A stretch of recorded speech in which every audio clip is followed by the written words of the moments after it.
திருச்செந்தூர் முருகன் ஆசியோடு எல்லோரும் நலமுடன் வாழ நவகிரகங்களையும் பஞ்சபூதங்களையும் வணங்கி சரவண பவ பரணி பாரதியின் அன்பான இனிய வணக்கம்.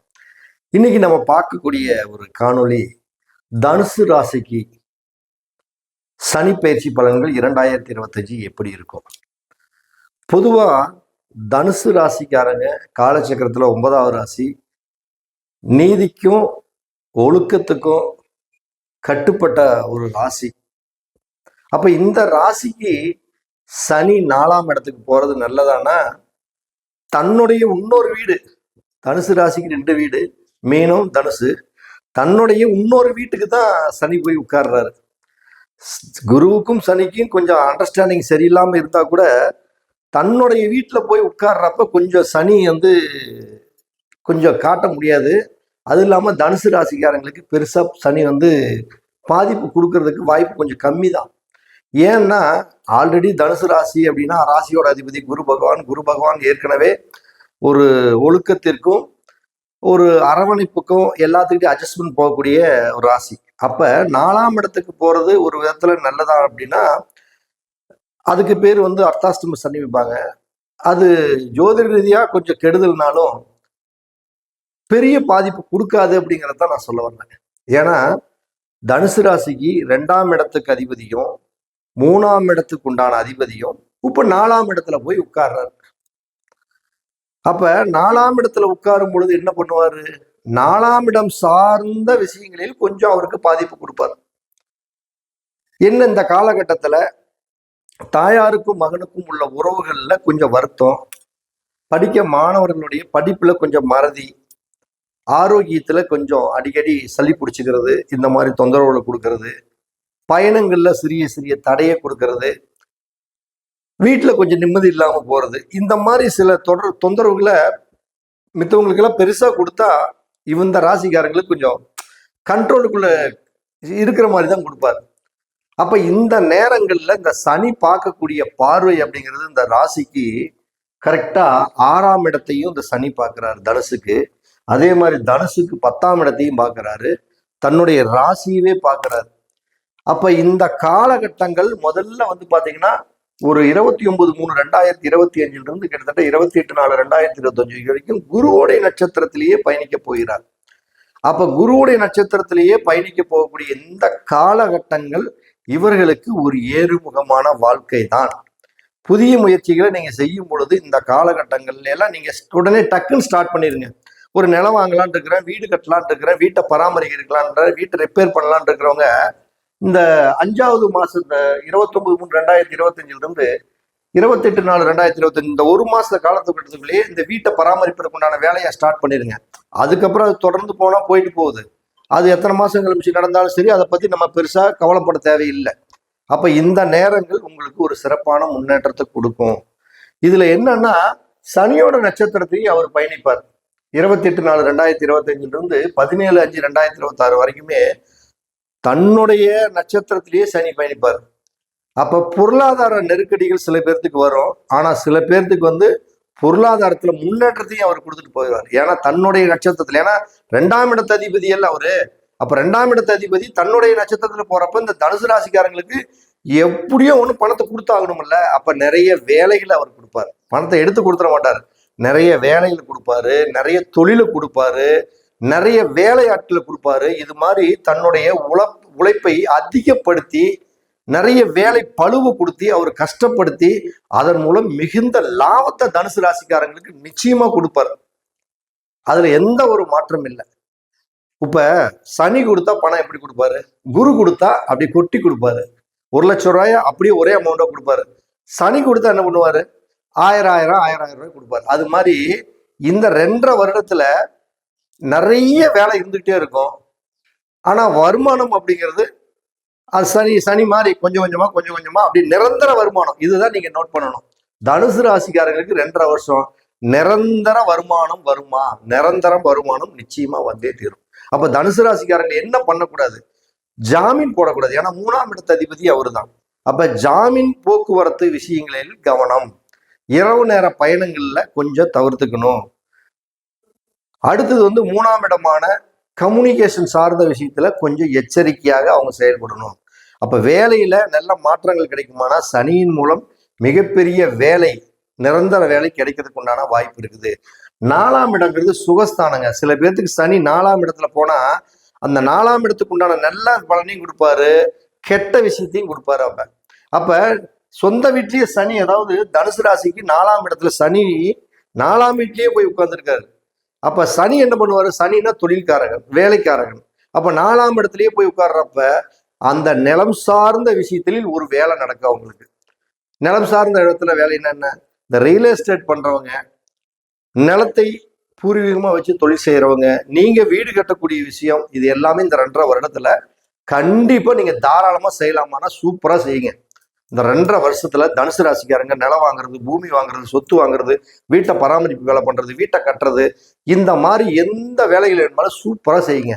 ஆனா புதுசா கார் வாங்கலாம் அப்படின்னு ஒரு ஐடியா இருந்தா மட்டும் கொஞ்சம் மாத்திக்கிங்க. நீங்க கார் வாங்குங்க, ஆனா பழைய கார், செகண்ட் ஹேண்ட்ஸ் கார் அப்படின்னா அதுக்கு ரொம்ப பீத்தலா வாங்க வேணாம். நல்ல கண்டிஷன் இருக்கக்கூடிய காரையே வந்து நீங்க 2வது ஓனராக இருக்கக்கூடிய அமைப்புக்கு உண்டான செயல்பாடுகளை எல்லாம் செய்யலாம், புதுசா செய்யணும். அதே மாதிரி சார் நான் கட்டி வீட்டை வாங்கலான் இருக்கிறேங்க அப்படின்னா தாராளமா கட்டி வீட்டை வாங்கக்கூடிய நேரம் இந்த நேரம், அழகான நேரம், வாங்கலாம்.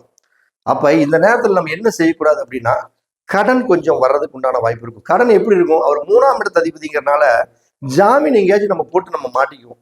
அதனால முடிஞ்ச அளவுக்கு ஜாமீன் போடாம இருந்தா கடன் ரீதியான பாதிப்புகள் வராது. 6ஆம் இடங்கிறது என்னன்னா வேலை, 6ஆம் இடம்னு நோய். அப்ப நீங்க ஆரோக்கியத்துல கொஞ்சம் கவனம் கடைபிடிக்கணும். இந்த இரவு நேரம் வேலை செய்யறவங்க எல்லாமே கொஞ்ச நாச்சும் தூங்கணும். அப்ப இல்லைன்னா ஆரோக்கியம் அப்படிங்கிறது கெடுவதற்கு உண்டான வாய்ப்புகள் கொடுக்கும்.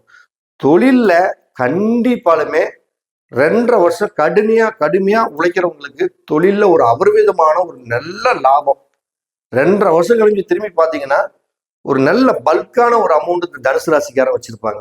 சிக்கனமா செலவு பண்ணாம கிட்டத்தட்ட ஒரு பெரிய அமௌண்டா பல்கா வச்சு அவங்களுடைய வீட்டுல திருமண காரியம், சுப நிகழ்ச்சிகள், காது குத்து, இது மாதிரி அனைத்து விஷயங்களையுமே சிறப்பா செய்யறதுக்கு ஒரு அற்புதமான நேரம் இந்த நேரம்.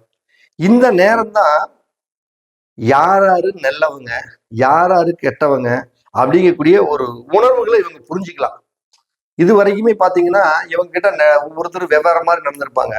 இப்ப என்னடானா தெரிஞ்சுக்கலாம் யாராரு என்னென்ன அப்படிங்கிற விஷயத்த இவங்க தெரிஞ்சுக்கிறதுக்கு உண்டான ஒரு நேரம் இப்படித்தான். அப்ப 4ல சனி போகுது, இவங்களுக்கு வந்து அர்த்தாஷ்டம சனி நம்மளுக்கு அப்படின்னா நீங்க பயப்பட வேண்டிய அமைப்பே இல்லை. உங்களுடைய, அதாவது உங்களுக்கு 2 வீட்டுல இன்னொரு வீட்டுல போய் உட்கார்ந்துருக்காரு சனி. அப்ப நீங்க எப்பயாச்சும் என்னடா திடீர்னு நம்ம போய் 2.5 வருஷம் ஒரு வீட்டுல போய் உட்கார்றதுக்கு வந்திருக்கிறோமே, திடீர்னு இவங்க எப்படி காலி பண்ண சொல்லிட்டா நம்ம என்னடா சட்டி பானைகளை எங்கடா தூக்குறதுங்கிற மாதிரிதான் சனியோட நிலைமை. ஆனா சனி அங்க இருக்கிறாருங்கிறதுக்கோசரம் துன்பத்தையும் கொடுப்பாரு, நிச்சயமா மாற்றம் இல்லை. ஆனா கொடுக்குற துன்பத்தை முழுசா கொடுத்துட்டா வீட்டை நம்ம காலி பண்ண சொல்லிடுவோம்ல, அதே மாதிரிதான்.